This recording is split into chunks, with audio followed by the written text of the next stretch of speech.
ಆತ್ಮೀಯ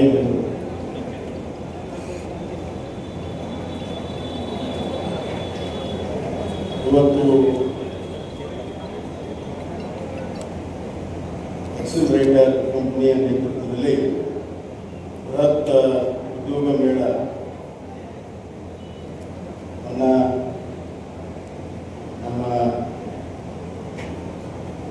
ಭರತ್ ಬೊಮ್ಮಾಯಿ ಅವರ ಸ್ನೇಹಿತರೆಲ್ಲರೂ ಸೇರಿ ಆಯೋಜನವನ್ನು ಮಾಡಿದ್ದಾರೆ. ಇಲ್ಲಿ ನನ್ನ ಆತ್ಮೀಯ ಸ್ನೇಹಿತರಾದಂಥ ಸುಂದರರಾಜ್ ಅವರ ಮಗ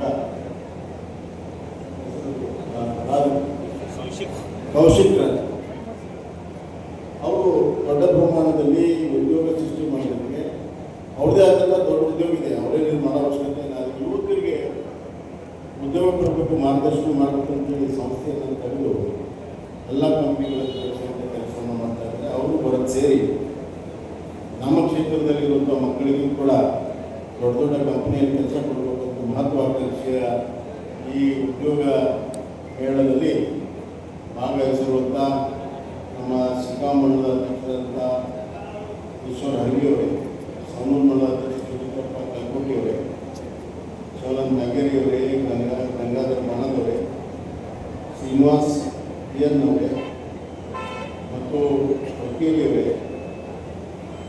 ನಮ್ಮ GTDCಯ ಪ್ರಾಚಾರ್ಯರಾದಂಥ ಸಂತೋಷ್ ಕುಮಾರ್ ಅವರೇ, ಒಬ್ಬ ಕನಸರು ತ್ರಿಕೋಣ ಸಾಧನವರೇ, ಅವರೇ ಹಾಗೂ ವೇದಿಕೆ ಮೇಲಿರುವಂಥ ಎಲ್ಲ ಗಣ್ಯರೇ,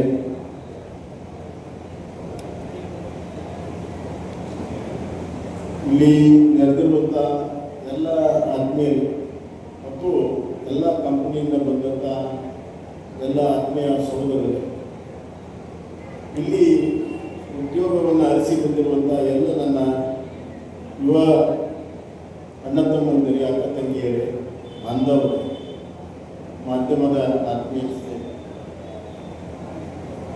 ಇದು ಬಹಳ ದೊಡ್ಡ ಭಾಷಣವನ್ನು ಮಾಡುವಂಥದ್ದಲ್ಲ.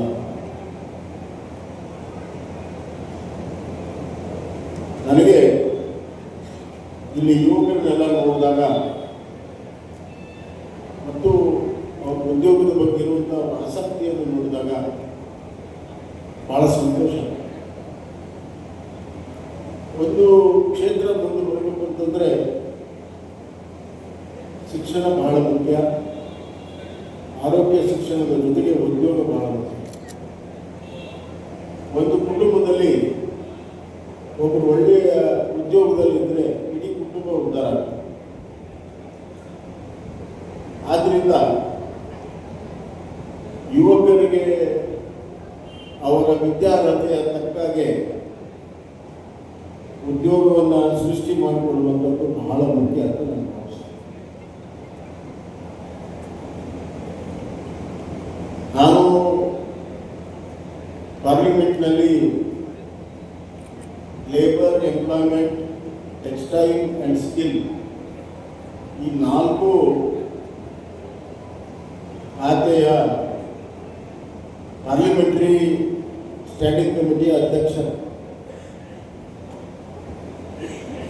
ಹೀಗಾಗಿ ಇವೆಲ್ಲವೂ ಕೂಡ ಉದ್ಯೋಗಕ್ಕೆ ಸಂಬಂಧಪಟ್ಟಂಗೆ. ಲೇಬರ್ ಅಂತೂ ನೇರವಾಗಿ ಉದ್ಯೋಗಕ್ಕೆ ಸಂಬಂಧ ಇದೆ. ಎಂಪ್ಲಾಯ್ಮೆಂಟ್ ರಿಜಿಸ್ಟ್ರೇಷನ್ ಮತ್ತೆಲ್ಲ ಮೇಂಟೈನ್ ಮಾಡುವಂಥದ್ದು ಅದು ಕೂಡ ನೇರವಾಗಿ ಉದ್ಯೋಗ ಸಂಬಂಧ ಇದೆ. ಟೆಕ್ಸ್ಟೈಲ್ ಅತಿ ಹೆಚ್ಚು ಉದ್ಯೋಗ ಕೊಡುವಂಥ ಕ್ಷೇತ್ರ ಭಾರತದಲ್ಲಿ ಟೆಕ್ಸ್ಟೈಲ್ ಕ್ಷೇತ್ರ, ಅದು ಅದರ ಜೊತೆಗಿದೆ. ಅಲ್ಲದೆ ಸ್ಕಿಲ್ ಡೆವಲಪ್ಮೆಂಟ್, ನಮ್ಮ ಪ್ರಧಾನಮಂತ್ರಿ ನರೇಂದ್ರ ಮೋದಿಯವರು 2014 ಮತ್ತು 2014 ಪೂರ್ವದಲ್ಲಿ ಗುಜರಾತ್ನಲ್ಲಿ ಅವರು ಸ್ಕಿಲ್ ಡೆವಲಪ್ಮೆಂಟ್ಗೆ ಬಹಳ ಮಹತ್ವವನ್ನು ಕೊಟ್ಟರು. ಕೌಶಲ್ಯ ತರಬೇತಿ ಮತ್ತು ಕೌಶಲ್ಯ ಪೂರಿತವಾಗಿರುವಂಥ ಒಂದು ಯುವ ಶಕ್ತಿಯನ್ನು ಭಾರತ ದೇಶದ ಆರ್ಥಿಕ ಬೆಳವಣಿಗೆಯಲ್ಲಿ ತೊಡಗಿಸಬೇಕು ಅಂತ ಹೇಳಿ ಒಂದು ಮಹತ್ವಾಕಾಂಕ್ಷೆಯನ್ನು ಹೊಂದಿ ಪ್ರಧಾನಮಂತ್ರಿ ನರೇಂದ್ರ ಮೋದಿಜಿಯವರು ಸ್ಕಿಲ್ ಡೆವಲಪ್ಮೆಂಟ್ ಮಾಡಿದರು. ಅವರು ಪ್ರಧಾನಮಂತ್ರಿ ಆದಮೇಲೆ ಅವರು ಮಾಡಿರುವಂಥದ್ದು ಭಾಳ ಪ್ರಮುಖವಾಗಿರುವಂಥ ಕೆಲಸ ಸ್ಕಿಲ್ ಡೆವಲಪ್ಮೆಂಟನ್ನು ಒಂದು ಹೊಸ ಖಾತೆಯಾಗಿ, ಡಿಪಾರ್ಟ್ಮೆಂಟ್ ಆಗಿ, ಇಲಾಖೆಯಾಗಿ, ಸ್ಕಿಲ್ ಹೊಸ ಇಲಾಖೆಯಾಗಿ ಪರಿವರ್ತನೆ ಮಾಡಿ ಪ್ರತಿಯೊಂದು ರಾಜ್ಯದಲ್ಲಿ ಸ್ಕಿಲ್ ಡೆವಲಪ್ಮೆಂಟ್ ಮಾಡಿದ್ದಾರೆ. ಪ್ರತಿ ವರ್ಷ ವರ್ಷ ಕರ್ನಾಟಕಕ್ಕೆ ಕನಿಷ್ಠ 400ಕ್ಕಿಂತ ಹೆಚ್ಚು ಕೋಟಿ ರೂಪಾಯಿ ಸ್ಕಿಲ್ ಡೆವಲಪ್ಮೆಂಟ್ಗೆ ಪ್ರಧಾನಮಂತ್ರಿ ಕೌಶಲ್ಯ ಅಭಿವೃದ್ಧಿ ಯೋಜನೆ ಅದರ ಮುಖಾಂತರ ಪ್ರತಿ ವರ್ಷ 400 ಕೋಟಿ ರೂಪಾಯಿ ಖರ್ಚಾಗ್ತದೆ. ಅದಕ್ಕೆ ಒಂದು ಸಾಂಸ್ಥಿಕ ಸ್ವರೂಪವನ್ನು ಕೊಡಬೇಕು ಅಂತ ಹೇಳಿ ನಾವು ಜಾಗೃತಿ ಶಿಫಾರಸನ್ನು ನಾವು ಮಾಡಿದ್ದೇವೆ. ಇನ್ಸ್ಟಿಟ್ಯೂಷನಲೈಸೇಷನ್ ಆಫ್ ಸ್ಕಿಲ್. ನನ್ನ ಆಸೆ ಏನು ಅಂತಂದ್ರೆ ಈ ITIಗಳಿದ್ದಾವೆ, ಡಿಪ್ಲೊಮಾ ಕಾಲೇಜ್ ಇದ್ದಾವೆ, ಇಂಜಿನಿಯರಿಂಗ್ ಕಾಲೇಜ್ ಇದ್ದಾವೆ, ವುಮನ್ಸ್ ITI ಇದೆ, ವೆಟರ್ನರಿ ITI ಇದೆ, ಟೆಕ್ಸ್ಟೈಲ್ ITI ಸಪ್ರೇಟ್ ಇದೆ. ಇವುಗಳೆಲ್ಲವೂ ಕೂಡ ಎಲ್ಲದರಲ್ಲೂ ಕೂಡ ಶಾರ್ಟ್ ಟರ್ಮ್ ಸ್ಕಿಲ್ ಡೆವಲಪ್ಮೆಂಟ್ ಸ್ಕೀಮ್ಗಳನ್ನು ಮಾಡಬೇಕು. ಅದು 3 ತಿಂಗಳಾಗ್ಬೋದು, 4 ತಿಂಗಳಾಗ್ಬೋದು. ಆ ಶಾರ್ಟ್ ಟರ್ಮ್ ಸ್ಕಿಲ್ ಆ ಸಂಸ್ಥೆಗಳಲ್ಲಿ ಆಗಬೇಕು. ಆ ಸಂಸ್ಥೆಯ ಮುಖ್ಯಸ್ಥರು ಅದನ್ನು ನೋಡ್ಕೋಬೇಕು. ಒಂದು ವ್ಯವಸ್ಥಿತವಾದಂಥ ಸಿಲೆಬಸ್ ಇರಬೇಕು, ಟೀಚಿಂಗ್ ಇರಬೇಕು, ಪರೀಕ್ಷೆ ಇರಬೇಕು, ಸರ್ಟಿಫಿಕೇಷನ್ ಇರಬೇಕು. ಅದರ ಮುಖಾಂತರ ಉದ್ಯೋಗಕ್ಕೆ ಅವ್ರನ್ನ ಕಳಿಸಿದರೆ ಉದ್ಯೋಗಕ್ಕೂ ಲಾಭ, ಅವ್ರಿಗೂ ಕೂಡ ನೇರವಾಗಿ ಉದ್ಯೋಗ ಸಿಗ್ತದೆ. ಈಗ ಯಾರ್ಯಾರೋ ಈ ಸ್ಕಿಲ್ ಡೆವಲಪ್ಮೆಂಟ್ ಸಂಸ್ಥೆಗಳನ್ನು ತೆಗಿತಾರೆ, ಅವ್ರಿಗೆ ವಿದ್ಯಾರ್ಥಿ ಅರ್ಹತೆ ಇದೆಯೋ ಇಲ್ಲೋ, ಟೆಕ್ನಿಕಲ್ ಇದೆಯೋ ಗೊತ್ತಾಗುತ್ತೆ. ಆದರೆ ನಮ್ಮ ಗೌರ್ಮೆಂಟ್ ಸಂಸ್ಥೆಗಳಲ್ಲೇ ಇದನ್ನು ಪ್ರಾರಂಭ ಮಾಡಿದರೆ ವ್ಯವಸ್ಥಿತವಾಗಿರುವಂಥ ಕೌಶಲ್ಯ ಅಭಿವೃದ್ಧಿ ಆಗ್ತದೆ. ಇದು ನಮ್ಮ ಪ್ರಧಾನಮಂತ್ರಿಗಳು ನಮಗೆ ಕೊಟ್ಟಿರುವಂಥ ಒಂದು ಆದೇಶ, ಒಂದು ಮ್ಯಾಂಡೇಟು. ಅದರ ಪ್ರಕಾರ ನಾವು ಇವತ್ತು ಶಿಫಾರಸನ್ನು ಪಾರ್ಲಿಮೆಂಟರಿ ಕಮಿಟಿಯಲ್ಲಿ ನಾವು ಮಾಡ್ತೀವಿ. ಮತ್ತು ನಮ್ಮ ಪಾರ್ಲಿಮೆಂಟರಿ ಕಮಿಟಿಯನ್ನು ಟೆಕ್ಸ್ಟೈಲ್ ಡಿಪಾರ್ಟ್ಮೆಂಟನ್ನು ಶೀಘ್ರದಲ್ಲೇ ನಮ್ಮ ಹಾವೇರಿ ಜಿಲ್ಲೆಗೆ ಅವ್ರು ಕರ್ಕೊಂಡು ನಾನು ಇನ್ಸ್ಪೆಕ್ಷನ್ನು ಮತ್ತು ಭೇಟಿ ಮಾಡಿ ಹಾವೇರಿ ಜಿಲ್ಲೆಯಲ್ಲಿ ಟೆಕ್ಸ್ಟೈಲ್ ಪಾರ್ಕ್ಗಳನ್ನು, ಹ್ಯಾಂಡ್ಲೂಮ್ ಪಾರ್ಕ್ಗಳನ್ನು ಮಾಡಬೇಕು ಅಂತ ಹೇಳಿ ಈಗಾಗಲೇ ಅಲ್ಲಿ ಅಧಿಕಾರಿಗಳು ಚರ್ಚೆ ಮಾಡಿದ್ದೇನೆ. ಆದಷ್ಟು ಬೇಗನೆ ಆಗ್ತದೆ. ಇಲ್ಲಿಯ DC ಗಳಿಗೂ ಕೂಡ ನಾನು ಹೇಳಿದ್ದೇನೆ, ನಮಗೆ ವಿಶೇಷವಾಗಿರುವಂಥ ಭೂಮಿಯನ್ನು ಕೊಟ್ಟರೆ ಭಾಳ ದೊಡ್ಡ ಟೆಕ್ಸ್ಟೈಲ್ ಪಾರ್ಕ್ಗಳನ್ನು ಹಾವೇರಿಯ ಜಿಲ್ಲಾ ಕೇಂದ್ರದಲ್ಲೂ ಕೂಡ ಸ್ಥಾಪನೆ ಮಾಡಬೇಕನ್ನುವಂಥ ಮಹತ್ವಾಕಾಂಕ್ಷೆ ನಮ್ಮದಾಗಿದೆ. ಈ ಮಧ್ಯೆ ಶಿಗ್ಗಾಂವ್ ಟೆಕ್ಸ್ಟೈಲ್ ಪಾರ್ಕ್ಗೂ ಕೂಡ ಹೆಚ್ಚಿನ ಸಂಸ್ಥೆಗಳನ್ನು ತಗೊಂಡ್ಬಂದೆ. ನಾನು ಶಿಗ್ಗಾಂವ್ ಟೆಕ್ಸ್ಟೈಲ್ ಪಾರ್ಕ್ ಮಾಡುವಾಗ ನಮ್ಮ ಗುರಿ ಸುಮಾರು 20,000 ಜನ ಅಲ್ಲಿ ಉದ್ಯೋಗ ಕೊಡಬೇಕು. 20,000 15,000 ಜನ ಹೆಣ್ಣು ಮಕ್ಕಳಿಗೆ ಉದ್ಯೋಗ ಕೊಡಬೇಕು ಅನ್ನುವಂಥದ್ದು ಗುರಿಯನ್ನು ಇಟ್ಟುಕೊಂಡು 50 ಎಕರೆಯನ್ನು ಕೊಟ್ಟು 50 ಕೋಟಿ ರೂಪಾಯಿನ ಎಲ್ಲ ರೀತಿಯ ಮೂಲಭೂತ ಸೌಕರ್ಯಗಳನ್ನು ಕೊಟ್ಟು ಒಂದು ಆ್ಯಂಕರ್ ಇಂಡಸ್ಟ್ರಿ ಎಕ್ಸ್ಪೋರ್ಟ್ ಅನ್ನೋದನ್ನು ಈಗಾಗಲೇ ಬಂದಿದೆ. ಅಲ್ಲಿ ಇಲ್ಲಿಯ ತಯಾರಾಗಿರುವಂಥ ಗಾರ್ಮೆಂಟ್ಸ್, ಶರ್ಟು, ಟಿ ಶರ್ಟ್, ಏನು ಹೆಸರು ಟಾಮಿ ಹಿಟ್ಲರ್, ಆ ಬ್ರ್ಯಾಂಡ್ ಏನಂದ್ರೆ ಟಾಮಿ ಹಿಟ್ಲರ್ ಅಂತ ಭಾಳ ಫೇಮಸ್ ಬ್ರ್ಯಾಂಡ್ ಇದೆ ಸರ್. ಫೋನಿಗೆ ಗೊತ್ತು. ಅದು ಅಮೆರಿಕಕ್ಕೆ ಹೋಗೋಕ್ಕೆ ಸಿಗ್ಗಾಂವ್ ಅಂತಾರೆ. ಸಿಗ್ಗಾಂವ್ ಹೆಸರು ಅಮೆರಿಕ ಮಟ್ಟ ಹೋಗ್ತೀವಿ. ನೀವು ಹಂಗೆ ಇಲ್ಲೇ ಕೂತೀರಿ. ಇನ್ನು ಬರುವಂಥದ್ದು ಆಮೇಲೆ ಇಲ್ಲಿ ಸಾಯಿ ಗಾರ್ಮೆಂಟಲ್ಲಿ ಹೆಣ್ಮಕ್ಳಿಗೆ ಗಾರ್ಮೆಂಟ್ಸ್ ತಯಾರು ಮಾಡ್ತಾರೆ. ಬಂದಾಗ ಸಾಯಿ ಗಾರ್ಮೆಂಟ್ ಅವ್ರು ಜಪಾನ್ ಕಳಿಸ್ತಾರೆ. ಇಲ್ಲಿದ್ದಾರೆ ಜಪಾನ್ ಹೋಗುತ್ತೆ, ಅಮೆರಿಕ ಹೋಗುತ್ತೆ ಎಂದು ಅಂದ್ಕೊಂಡಿದ್ರೆ ಅಂತ ಯಾರು ಕನಸುದವ್ರು ಕಂಡಿದ್ರು. ಆದ್ರೆ ಆಗ್ತಾ ಇದೆ. ಕಾಣಲಾದ ಕನಸನ್ನ ನೆನಸು ಮಾಡುವಂಥ ಕೆಲಸ ಶಿಗ್ಗಾಂವ್ ತಾಲೂಕಿನಲ್ಲಿ ಆಗಿದೆ ಅನ್ನೋದನ್ನು ಗೊತ್ತಿಟ್ಟು ಜನರಿಗೆ ಬೇಕಾಗಿರುವುದನ್ನು ಮಾಡುವಂಥದ್ದು ಸಹಜ. ಜನರಿಗೆ ಬೇಕಾಗಿರುವಂಥ ಮೂಲಭೂತ ಸೌಕರ್ಯವನ್ನು ಕೊಡುವುದು ನಮ್ಮ ಕರ್ತವ್ಯ. ಅದರ ಜೊತೆಗೆ ಜನನಾಯಕನ ಕೆಲಸ ಜನರ ಭವಿಷ್ಯವನ್ನು ನಿರ್ಮಿಸುವಂಥ ಕೆಲಸವನ್ನು ಮಾಡುವಂಥದ್ದು ನಿಜವಾದ ಜನನಾಯಕನ ಬಂದಿದ್ದಿಲ್ಲ.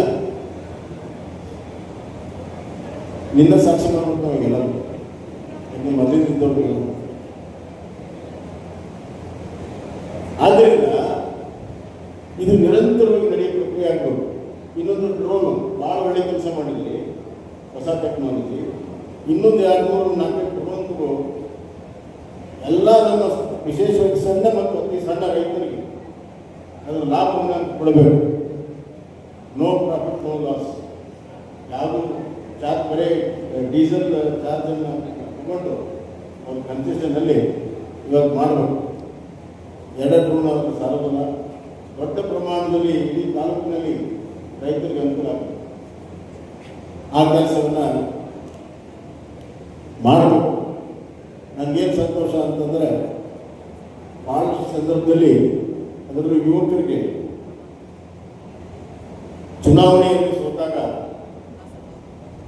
ಸ್ವಲ್ಪ ಮನಸ್ಸಿಗೆ ಬೇಜಾರಾಗಿ ದೂರ ಬೆಳೆಯುವಂಥ ಪ್ರವೃತ್ತಿ ಇರ್ತದೆ. ಆದರೆ ಭರತ್ ಅದನ್ನು ಮೀರಿ ಈಗ ನಿರಂತರವಾಗಿ ಜನ ಸಂಪರ್ಕ ಇಟ್ಕೊಂಡು ಕೆಲಸ ಕಾರ್ಯಗಳನ್ನು ಮಾಡ್ತಾ ಮಾಡ್ತಾ ಇಂಥ ಜನ ಉಪಯೋಗಿ ಕೆಲಸವನ್ನು, ಉದ್ಯೋಗ ಸೃಷ್ಟಿ, ನಿಮ್ಮ ಹೆಲ್ತ್ ಕ್ಯಾಂಪು, ಡ್ರೋನು, ಈಗಿನ ಕಾಂಪೋಸ್ಟ್ ಗೊಬ್ಬರ ಅಂತ ನನಗೆ ಹೇಳಿಲ್ಲ, ಈ ಥರ ರೈತರಿಗೆ ಯುವಕರಿಗೆ ಸಹಾಯ ಆಗುವಂಥ ಕೆಲಸವನ್ನು ನಾವು ಮಾಡಬೇಕು. ಮತ್ತು ಏನು ಸಾಯಿಗಾರಗಳು ಇಲ್ಲಿ ತರೋದಕ್ಕೆ ನಾವು ಏನು ಇರಲಿಲ್ಲ, ಅವಾಗಿಂದ ಏನು ಪ್ರಯತ್ನ ಮಾಡಿದ್ವಿ ಅದೇ ರೀತಿ ಅಧಿಕಾರ ಇರಬೇಕು ಅಂತಲ್ಲ, ಇಚ್ಛಾಶಕ್ತಿ ಇದ್ದರೆ ಭಗವಂತ ನಮ್ಗೆ ಅಧಿಕಾರ ಕೊಡ್ತಾನೆ. ಆ ಅಧಿಕಾರವನ್ನು ಉಪಯೋಗ ಮಾಡಿಕೊಂಡು ಎಕ್ಸ್ಪೋರ್ಟ್ ಹೆಂಗಿದೆ ಅಂತ ಇನ್ನೊಂದು 2 ಯೂನಿಟನ್ನು ಟೆಕ್ಸ್ಟೈಲ್ ಪಾರ್ಕಲ್ಲಿ ಸಾಯಿ ಗಾರ್ಮೆಂಟ್ ಅಂತ ಇಂಥ ಒಂದು ಬೋರ್ಡ್ ಬಂದು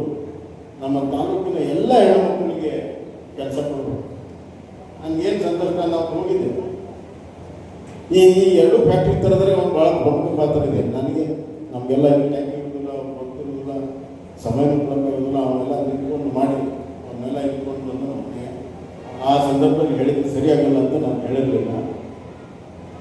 ಏನಾಗುತ್ತಂದ್ರೆ ಈಗ ಅಲ್ಲಿ ಹೋದಾಗ ನೋಡಿದಾಗ ಆ ಹೆಣ್ಮಕ್ಳು ಎಷ್ಟು ಸಂತೋಷದಿಂದ ಕೆಲಸ ಮಾಡ್ತಾರೆ. ನಾನು ಎಲ್ಲರೂ ಇಂಟರ್ವ್ಯೂ ಮಾಡಿ ಹೆಂಗೆ ಅನಿಸ್ತು, ನಮಗೆ ಭಾಳ ಸಂತೋಷ ಆಗಿದ್ರಿ. ನಮ್ಮ ಗಂಡಿಗೆ ನಾವು ದುಡ್ಡು ಕೇಳೋದು ತಪ್ಪದು, ಕೈ ಹೋಗೋದಿಲ್ಲ. ಈಗ ನಾವು ಆರ್ಥಿಕ ಸ್ವತಂತ್ರ ಅಷ್ಟೇ ಅಲ್ಲ, ನನ್ನ ಮಕ್ಕಳಿಗೆಲ್ಲ ಫೀಸ್ ಕಟ್ಟಕ್ಕೆ ನನ್ನ ಕಡೆನೇ ದುಡ್ಡು ಐತಿ. ಈಗ ಇಲ್ಲಿ ನಮ್ಮ ಮಕ್ಕಳಿಗೆ ಫೀಸ್ ಕಟ್ಟಕ್ಕೆ ಆಗ್ತಿದ್ದಿಲ್ಲ, ಸಾರಿ ಕಲ್ಸಕ್ಕೆ ಆಗ್ತಿದ್ದಿಲ್ಲ. ಎಷ್ಟು ಕುಟುಂಬಗಳಿಗೆ ಅನುಕೂಲ ಆಗಿದೆ, ಭಾಳ ಕುಟುಂಬಗಳಿಗೆ ಅನುಕೂಲ ಆಗಿದೆ. ಭಾಳ ಸಂತೋಷದ, ಅದಕ್ಕಿಂತ ಸಂತೋಷ ಆಗುವಂಥದ್ದು ಇನ್ನೊಂದೇನಿಲ್ಲ. ಅಂಥ ಕೆಲಸವನ್ನು ಮಾಡಬೇಕು, ಒಳ್ಳೆಯ ಕೆಲಸವನ್ನು ಮಾಡಿ ಪುಣ್ಯ ಪ್ರಾಪ್ತಿಯನ್ನು ಮಾಡಬೇಕು. ಯಾವಾಗಲೂ ಬರೀ ಲಾಭ ನಷ್ಟ ಇರಬಾರ್ದು. ಲಾಭ ನಷ್ಟ ಮಾಡೋದಕ್ಕೆ ಬೇಕಾದಷ್ಟು ಬೇರೆ ಅವಕಾಶ ಇದೆ. ನಮ್ಮ ಸೇವೆಯಲ್ಲಿ ಪುಣ್ಯ ಗಳಿಸುವಂಥ ಕೆಲಸವನ್ನು ಅಷ್ಟೇ ಮಾಡಬೇಕು. ಈಗ ಮಿಕ್ಕಿದ್ದು ಕಾಂಪಿಟೇಟಿವ್ ರಾಜಕಾರಣ ಇರ್ತದೆ, ಇನ್ನೊಂದಿರ್ತದೆ, ಅದನ್ನು ಮಾತಾಡಲಿಕ್ಕೆ ಒಳ್ಳೆಯ ಸಂದರ್ಭದಲ್ಲಿ ಒಳ್ಳೆಯ ವಿಚಾರವನ್ನು ಇಟ್ಕೊಂಡು ಹೋಗಬೇಕು. ಕೈಯಲ್ಲಿ ಒಳ್ಳೆಯ ಕೆಲಸ. ನಮ್ಮ ಸಿದ್ದೇಶ್ವರ ಅಜ್ಜ ಅವರು ಹೇಳಿದ್ದಾರೆ, ಕೈಯಲ್ಲಿ ಒಳ್ಳೆಯ ಕೆಲಸ, ಹೃದಯದಲ್ಲಿ ಒಳ್ಳೆಯ ಭಾವನೆ, ತೆರೆಯಲ್ಲಿ ಸುವಿಚಾರ.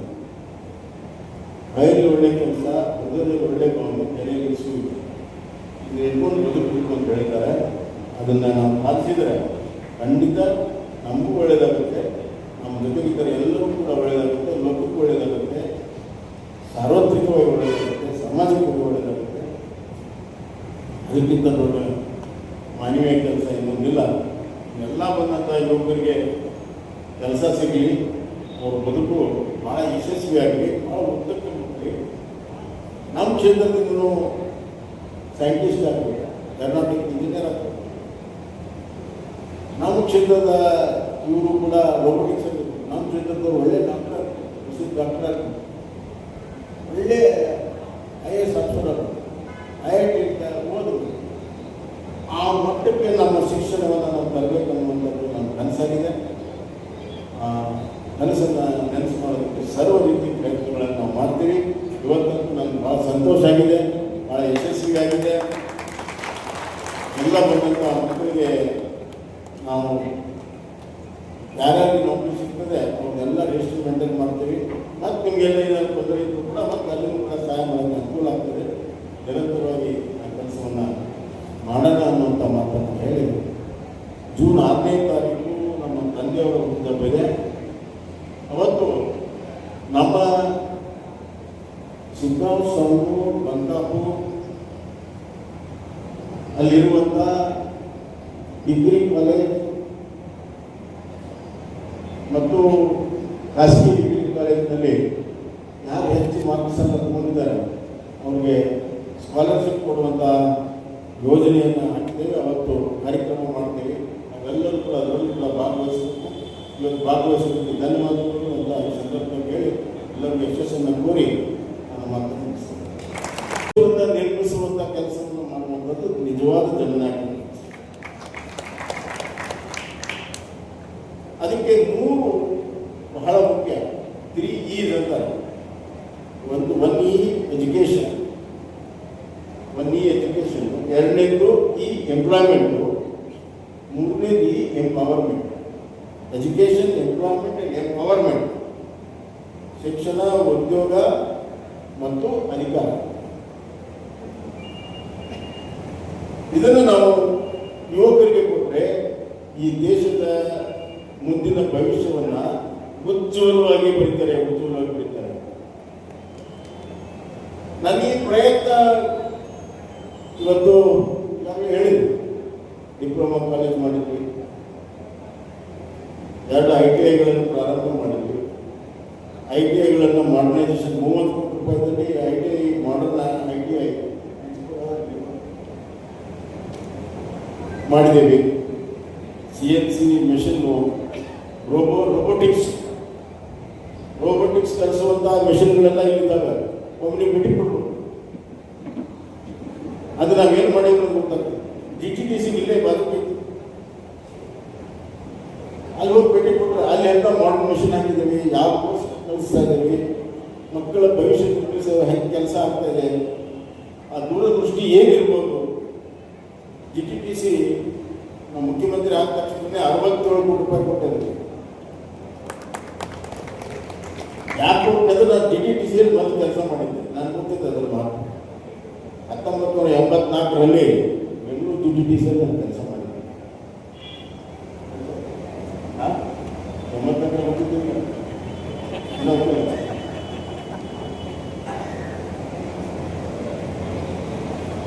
ಅಲ್ಲಿ ಕೆಲಸ ಮಾಡಿದ್ದೆ. ಡಾಟಾದಲ್ಲಿ ಕೆಲಸ ಮಾಡಿದ್ದೆ. ನಾವು ವೆಟರ್ನರಿ ಡಿಪ್ಲೊಮಾ ತಂದಿದ್ದೀವಿ. ಅಲ್ಲಿ ಟೆಕ್ಸ್ಟೈಲ್ ಟ್ರೈನಿಂಗ್ ಸೆಂಟರ್ ತಂದಿದ್ದೇವೆ ಸವಣೂರಿಗೆ. ಇವೆಲ್ಲ ತಂದಿದ್ದೇವೆ. ಇದರ ಉಪಯೋಗ ಇನ್ನೂ ದೊಡ್ಡ ಪ್ರಮಾಣದಲ್ಲಿ ಆಗುತ್ತೆ. ಮತ್ತು ನಾನು ಎಲ್ಲ ಪ್ರಯತ್ನ ಮಾಡಿದ ಸಕ್ಸಸ್ ಆಗಿದೆ ಅಂತ ನಾನು ಹೇಳಲ್ಲ. ಫೇಲು ಆಗಿಲ್ಲ. 2 ವಿಚಾರದಲ್ಲಿ ಫೇಲ್ ಆಗಿದೆ.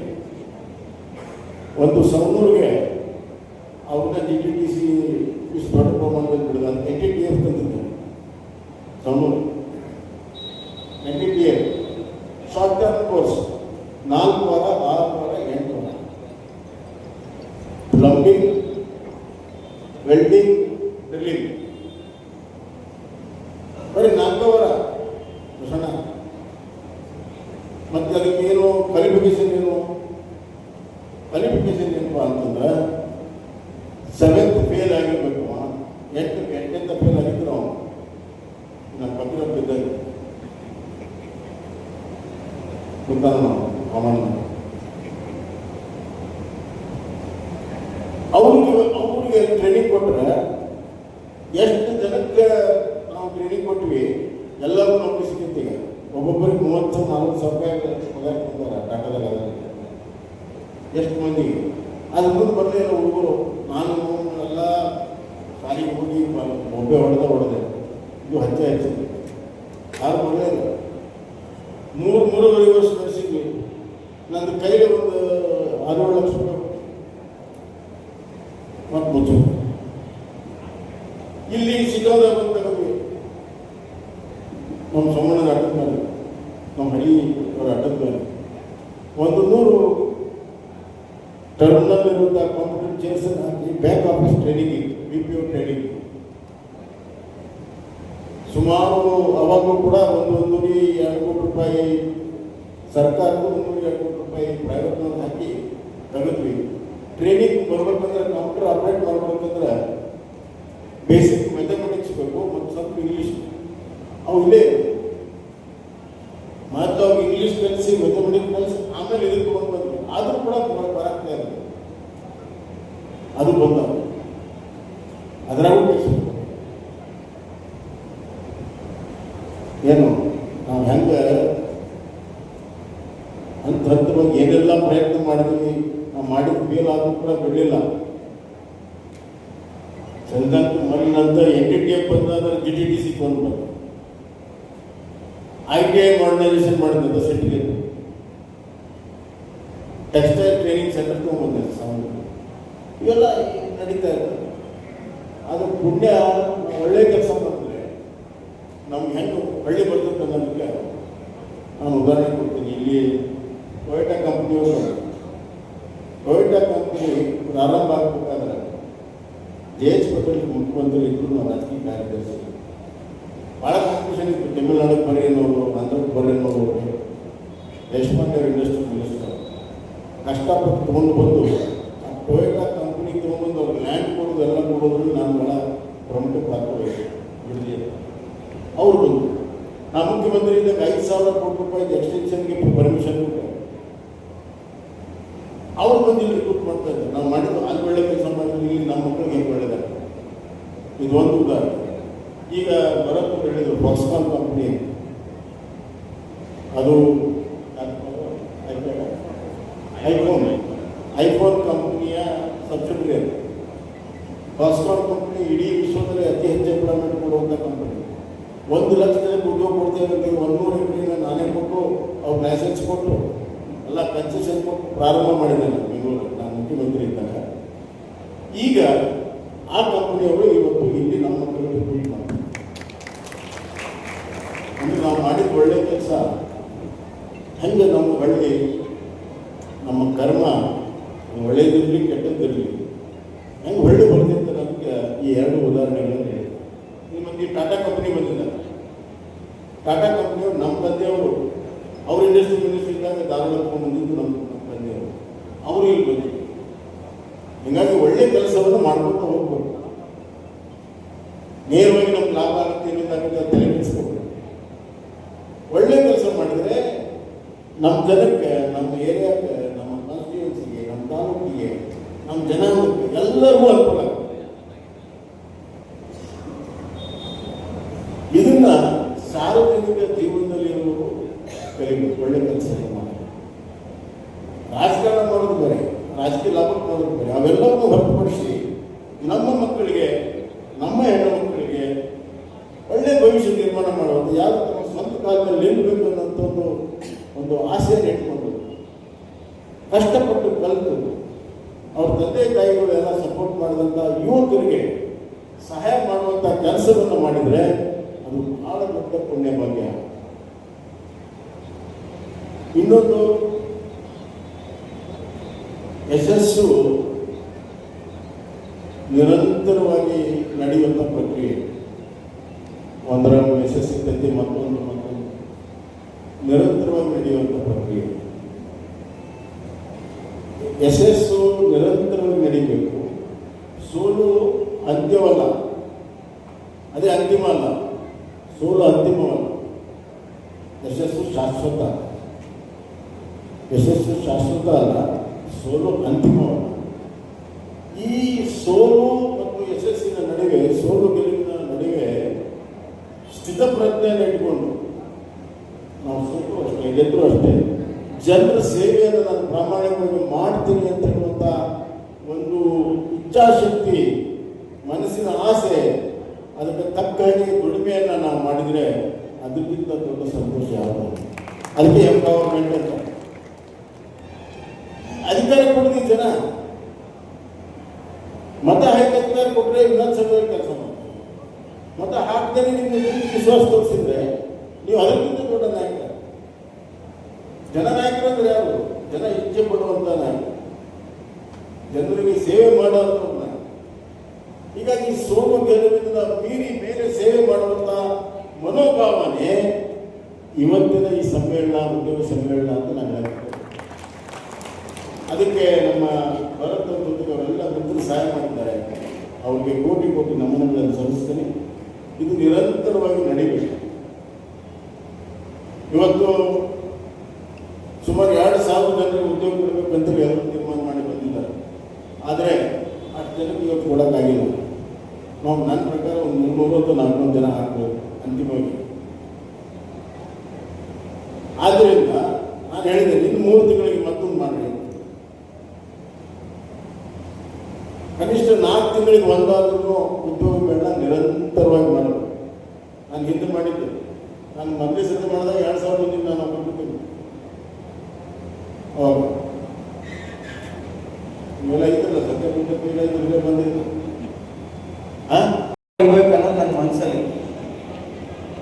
ಆದ್ರಿಂದ ನಮ್ಮ ಯುವಕರಿಗಿರ್ಬೋದು, ಮಹಿಳೆಯರಿಗಿರ್ಬೋದು, ರೈತರಿಗಿರ್ಬೋದು, ಬಡವರಿಗಿರ್ಬೋದು, ಏನಾದರೂ ಒಂದು ಮಾಡಬೇಕು ಅಂತ ಒಂದು ಉದ್ದೇಶ ಇಟ್ಕೊಂಡು ಹುಟ್ಟುಹಬ್ಬವನ್ನು ಈ ಸತಿ ಆಚರಿಸ್ತೀವಿ. ಮಾರ್ಚ್ 31ನೇ ತಾರೀಕು ಹಲವಾರು ಕಾರ್ಯಕ್ರಮಗಳನ್ನು ಮಾಡ್ಕೊಂಡು ಬಂದೆ. 4 ಹಳ್ಳಿಗಳಲ್ಲಿ, ಶಿಗ್ಗಾಂವ್ ಸವಣೂರು ಕ್ಷೇತ್ರದ ಹಳ್ಳಿಗಳಲ್ಲಿ ಸ್ಮಾರ್ಟ್ ಕ್ಲಾಸ್ ಅನ್ನು ಮಾಡಿ ವೊಕೇಶನಲ್ ಟ್ರೈನಿಂಗ್ ಮತ್ತು ಸ್ಮಾರ್ಟ್ ಕ್ಲಾಸ್ ಅನ್ನು ವಿತರಣೆಯನ್ನು ಮಾಡಿದೆ. ಅದಾದ ನಂತರ ಒಂದು ಬಂಕಾಪುರದಲ್ಲಿ, ಒಂದು MM ತರಸದಲ್ಲಿ 2 ರೈತರ ಹೊಲಕ್ಕೆ ಹೋಗಿ ಡ್ರೋನ್ ಆಸ್ ಅ ಸರ್ವಿಸ್, ರೈತರಿಗೆ ಡ್ರೋನ್ ಸ್ಪ್ರಿಂಕ್ಲಿಂಗ್, ಏನು ನೀವು ಔಷಧಿಯನ್ನು ಸ್ಪ್ರೇ ಮಾಡ್ತೀರಿ ಅದನ್ನು ಫ್ರೀ ಆಫ್ ಕಾಸ್ಟನ್ನು ನಾನು ಮಾಡ್ತಾ ಇದ್ದೀನಿ. ಆ ಡ್ರೋನನ್ನು ನಮ್ಮ ಟ್ರಸ್ಟ್ ಮುಖಾಂತರ ಖರೀದಿ ಮಾಡಿ ಈಗಾಗಲೇ 85 ಎಕರೆ ಹೊಲಕ್ಕೆ ನಾವು ಸ್ಪ್ರೇ ಮಾಡಿದ್ದೀವಿ. 50ರಿಂದ 60 ರೈತರು ಅದರ ಬೆನಿಫಿಷರಿ ಇದ್ದಾರೆ ಅಂತ ಈ ಸಂದರ್ಭದಲ್ಲಿ ಹೇಳುತ್ತಾ, ಮತ್ತು ಒಂದು ವರ್ಮಿ ಕಂಪೋಸ್ಟ್ 30 ಟನ್ನಿನ ಕೆಪಾಸಿಟಿಯನ್ನು ಮಾಡಿದ್ದೀವಿ. ಏನು ನ್ಯಾಚುರಲ್ ಆರ್ಗ್ಯಾನಿಕ್ ಗೊಬ್ಬರ, ಹಳೆ ಕಾಲದಲ್ಲಿ ತೊಟ್ಟಿಯನ್ನು ಮಾಡ್ತಾ ಇದ್ರು, ಅದನ್ನು ನಾವು ಅದಕ್ಕೆ ನಮ್ಮ ಟ್ರಸ್ಟ್ ಮುಖಾಂತರ ಅದನ್ನು ಸಹ ಮಾಡಿ ಅದನ್ನು ಬರುವಂಥ ದಿನಗಳಲ್ಲಿ ರೈತರಿಗೆ ಗೊಬ್ಬರ ವಿತರಣೆಯನ್ನು ಸಹ ನಾನು ಮಾಡ್ತೀನಿ ಅಂತ ಈ ಸಂದರ್ಭದಲ್ಲಿ ಹೇಳಿ, ಎಲ್ಲ ನಮ್ಮ ಶಿಗ್ಗಾಂವ್ ಸವಣೂರಿನ ಜನತೆಗೆ ಹಾಸ್ಪಿಟಲ್ಗಳನ್ನ ಜೊತೆ ಟೈಅಪ್ ಮಾಡಿ ಹೆಲ್ತ್ ಕ್ಯಾಂಪನ್ನು ಸಹ ಮಾಡಿದೆ. ಉದ್ಯೋಗ ಮೇಳನ್ನು ಸಹ ಅವತ್ತೇ ಮಾಡಬೇಕಾಗಿತ್ತು. ಆದರೆ ಎಲ್ಲ ನಮ್ಮ ಕಂಪ್ನಿಗಳೆಲ್ಲ ಏನಂದ್ರು ಮಾರ್ಚ್ 31ನೇ ತಾರೀಕು ಫೈನಾನ್ಷಿಯಲ್ ಇಯರ್ ಎಂಡ್ ಇದೆ, ಆದ್ದರಿಂದ ದಯವಿಟ್ಟು ನಾವು ಮೇ ಮಾಡ್ರಿ ಅಂತ ಹೇಳಿದ್ರು, ಮೇ ತಿಂಗಳಲ್ಲಿ ಮಾಡ್ರಿ ಅಂತ. ಆದ್ದರಿಂದ ಇವತ್ತು ಮೇ 29ನೇ ತಾರೀಕು ಈ ಉದ್ಯೋಗ ಮೇಳವನ್ನು ಮಾಡ್ತಾರೆ. ಈಗಾಗಲೇ ಮಾಹಿತಿ ಇರೋ ಪ್ರಕಾರ 1000 ಜನ ರಿಜಿಸ್ಟ್ರೇಷನ್ ಅನ್ನು ಮಾಡಿದ್ದಾರೆ. ಅದರಲ್ಲಿ ಇಂಟರ್ವ್ಯೂಗಳು ನಡೀತಾ ಇದ್ದಾವೆ. ಆ ಇಂಟರ್ವ್ಯೂ ಮುಖಾಂತರ 200 ಜನಕ್ಕೆ ಆಗಲೇ ಕೆಲಸ ಸಿಕ್ಕಿದೆ. 200 ಜನಕ್ಕೆ ಆಲ್ರೆಡಿ ಕೆಲಸ ಸಿಕ್ಕಿದೆ. ಇಂಟರ್ವ್ಯೂ ಮಾಡಿದ ನಂತರ ಹಲವಾರು ನಮ್ಮ ಯುವ ಮಿತ್ರರಿಗೆ ಉದ್ಯೋಗ ಅವಕಾಶ ಸಿಗಲಿದೆ. ನಾನು ನಮ್ಮ ಯುವ ಮಿತ್ರರಿಗೆ ಒಂದು ಮಾತನ್ನು ಹೇಳಕ್ಕೆ ಇಚ್ಛೆ ಪಡ್ತೀನಿ. ತಂದೆಯವರು 2008 ಸಂದರ್ಭದಲ್ಲಿ ಬಂದಾಗ ತಾವೆಲ್ಲ ಬಹಳ ಸಣ್ಣವರಿದ್ರಿ. ತಮ್ಮ ತಂದೆ ತಾಯಿಯವರು ಕೇಳಿದ್ರೆ ತಮಗೆ ಗೊತ್ತಾಗತ್ತೆ. ಒಂದು ಹಿಂದುಳಿದ ಕ್ಷೇತ್ರ ಇದೆ ಶಿಗ್ಗಾಂವ್ ಸವಣೂರು. ಈಗ ಎಲ್ಲ ಕಡೆ ಹೋದ್ರೂ CC ರಸ್ತೆ ಇರ್ಬೋದು, ಊರಿನ ಹೆದ್ದಾರಿಗಳಿರ್ಬೋದು, ರೈತರು ಹೊಲಕ್ಕೆ ಹೋಗುವಂಥ ದಾರಿಗಳಿರ್ಬೋದು, 100ಕ್ಕಿಂತ ಹೆಚ್ಚು ಕೆರೆಗಳು ತುಂಬಿಸಿದ್ದಾರೆ. ಏಕ ನೀರಾವರಿಯನ್ನು ಮಾಡಿ ಈ ಭಾಗಕ್ಕೆ ನೀರನ್ನು ಕೊಟ್ಟು ಶಿಗ್ಗಾಂವಿನ 250 ಬೆಡ್ಡಿನ ಆಸ್ಪತ್ರೆ, ಆಯುರ್ವೇದಿಕ್ ಕಾಲೇಜು, ಸ್ಕೂಲ್ಗಳು, ಡಿಪ್ಲೊಮಾ ಕಾಲೇಜ್ಗಳು, GTDC, ಹೀಗೆ ಹಲವಾರು ಅಭಿವೃದ್ಧಿ ಕೆಲಸಗಳನ್ನು ಮಾಡುತ್ತಾ ಏನು ಬೇಸಿಕ್ ಅಮ್ಯುನಿಟೀಸ್ ಬೇಕಾಗಿತ್ತು, ನೀರು, ರೋಡು, ಎಲೆಕ್ಟ್ರಿಸಿಟಿ, ಗುಡಿ ಗುಡ್ಡಾರ ಎಲ್ಲವನ್ನು ಮಾಡೋದು. ಅದರ ಜೊತೆಗೆ ಉದ್ಯೋಗವನ್ನು ಸಹ ಸೃಷ್ಟಿ ಮಾಡೋದು. ಇವತ್ತಿನ ಅಂಬುಜಾ ಸಂಸ್ಥೆ ಇರ್ಬೋದು, ಎಕ್ಸ್ಪೋರ್ಟ್ ಸಂಸ್ಥೆ ಇರ್ಬೋದು, ಶಾಹಿ ಸಂಸ್ಥೆ ಇರ್ಬೋದು, ಎಕ್ಸ್ಪೋರ್ಟ್ ಶಾಹಿ ಸೇರಿ 4000 ಹೆಣ್ಮಕ್ಳು ಈಗಾಗಲೇ ಕೆಲಸವನ್ನು ಮಾಡ್ತಾ ಇದ್ದಾರೆ. ಬರುವಂಥ ದಿನಗಳಲ್ಲಿ ಅದು 4 8,000 ಆಗಿ 10,000 ಹೆಣ್ಮಕ್ಳು ಕೆಲಸ ಮಾಡುವಂಥ ಅವಕಾಶ ಆ ಕಂಪ್ನಿಗಳು ಮಾಡ್ತಾರೆ ಅಂತ ಈ ಸಂದರ್ಭದಲ್ಲಿ ಹೇಳಿ, ನಮ್ಮ ಯುವ ಮಿತ್ರರಿಗೆ ಕೊನೆಯದಾಗಿ ಒಂದು ಮಾತನ್ನು ಹೇಳಕ್ಕೆ ಇಚ್ಛೆ ಪಡ್ತೀನಿ. ಊರು ಬಿಟ್ಟರೆ ಉದ್ಧಾರ ಆಗ್ತದೆ, ಊರು ಬಿಟ್ಟರೆ ಉದ್ಧಾರ ಆಗ್ತದೆ. ಇನ್ನೊಂದು ಸೇರಿಸಿ ಹೇಳ್ತಾ ಇದ್ದೀನಿ, ನಾನು ಸಹ 7 ವರ್ಷ ಊರು ಬಿಟ್ಟಿದ್ದೆ, ಮನೆ ಮಠ ಬಿಟ್ಟಿದ್ದೆ. 4 ವರ್ಷ ಅಮೆರಿಕಲ್ಲಿ ಎಂಜಿನಿಯರಿಂಗ್ ಮಾಡಿ, 2 ವರ್ಷ ಸಿಂಗಾಪುರಲ್ಲಿ ಕೆಲಸ ಮಾಡಿ, 1 ವರ್ಷ MBA ಮಾಡಿ ನಾನು ವಾಪಸ್ ತಂದು ತಂದೆಯವರು ಸ್ಟಾರ್ಟ್ ಮಾಡಿರುವಂಥ ಸಂಸ್ಥೆಯಲ್ಲಿ ಕೆಲಸ ಸ್ಟಾರ್ಟ್ ಮಾಡಿ, ನಾನು ಸಹ ಒಂದು 2-3 ಕಾರ್ಖಾನೆಗಳನ್ನು ಹೆಚ್ಚಿನ ಕಾರ್ಖಾನೆಗಳನ್ನು ಮಾಡಿ ಹೆಚ್ಚಿನ ಪ್ರಮಾಣದ ಉದ್ಯೋಗ ಸೃಷ್ಟಿ ಮಾಡಿದ್ದೀನಿ. ನನಗೂ ಸಹ ಆ ಸಂದರ್ಭದಲ್ಲಿ ನಮ್ಮ ತಾತ ಅವರು ಮುಖ್ಯಮಂತ್ರಿ, ತಂದೆಯವರು ಅವಾಗ ಮಿನಿಸ್ಟ್ರಿಯಲ್ಲಿ ಆಗಿದ್ದರು. ಅಲ್ಲಿ ಹೋದ್ಮೇಲೆ ಡೌನ್ ಟು ಅರ್ತ್ ಇರಬೇಕು ಅನ್ನೋದನ್ನ ಒಂದು ಕಲಿತೆ. ನಾನು ಸಹ ಅಡುಗೆ ಮಾಡೋದು ಕಲಿತೆ, ಬಟ್ಟೆ ಉಳಿದೆ, ಬಾತ್ರೂಮ್ ತೊಳೆದೆ, ಎಲ್ಲ ಮಾಡಿದ್ದೀನಿ. ನಾನು ಒಬ್ಬ ಮುಖ್ಯಮಂತ್ರಿ ಮಗ ಆಗಿ ಅದೆಲ್ಲ ಮಾಡಿಲ್ಲ ಅಂತ ತಿಳ್ಕೊಬೇಡ್ರಿ, ಎಲ್ಲ ಮಾಡಿದ್ದೀನಿ. ಊರು ಬಿಟ್ಟು ಹೋದ ನಂತರ ಎಲ್ಲ ಮಾಡಿದ್ದೀನಿ. ರೊಟ್ಟಿ ತಟ್ಟೋದೊಂದು ಬರೋಂಗಿಲ್ಲ, ಚಪಾತಿ ಮಾಡ್ತೀನಿ. ಹೀಗೆ ಎಲ್ಲ ಲೈಫ್ ಸ್ಕಿಲ್ಲನ್ನು ಕಲಿತೀವಿ ನಾವು ಊರು ಬಿಟ್ಟು ಹೋದ್ರೆ. ಎಕ್ಸ್ಪೀರಿಯನ್ಸ್ ಆಗುತ್ತೆ, ಒಳ್ಳೆ ಎಕ್ಸ್ಪೀರಿಯನ್ಸನ್ನು ನಾವು ಇವೆಲ್ಲ ದೊಡ್ಡ ದೊಡ್ಡ ಸಂಸ್ಥೆಗಳು, TVS ಇರ್ಬೋದು, ಮಹೀಂದ್ರಾ ಇರ್ಬೋದು, ಆ್ಯಪಲ್, ಫಾಕ್ಸ್ಕಾನ್ ಕಂಪನಿ ಇವತ್ತು ದೊಡ್ಡಬಳ್ಳಾಪುರದಲ್ಲಿ 50,000 ಹುದ್ದೆಗಳಿಗೆ ಅವಕಾಶವನ್ನು ಮಾಡಿಕೊಡ್ತಾ ಇದ್ದಾರೆ. ಇದು ಸಹ ಆಲ್ರೆಡಿ ಕೆಲವುಗಳಿಗೆ ಅಪಾಯಿಂಟ್ಮೆಂಟ್ ಸಹ ಫಾಕ್ಸ್ಕಾನ್ಗಾಗಿದೆ. ಅಶೋಕ್ ಲೇಲ್ಯಾಂಡು, ಇಂಥ ದೊಡ್ಡ ದೊಡ್ಡ ಸಂಸ್ಥೆಗಳಿಗೆ ನಾವು ಮಾತಾಡಿ ಅವ್ರನ್ನ ಕರ್ಕೊಂಡ್ಬಂದಿದ್ದೀವಿ. ಇದರ ಪೂರ್ಣ ಉಪಯೋಗ ತಗೋಬೇಕು, ಎಕ್ಸ್ಪೀರಿಯನ್ಸನ್ನು ಮಾಡಿಕೊಂಡು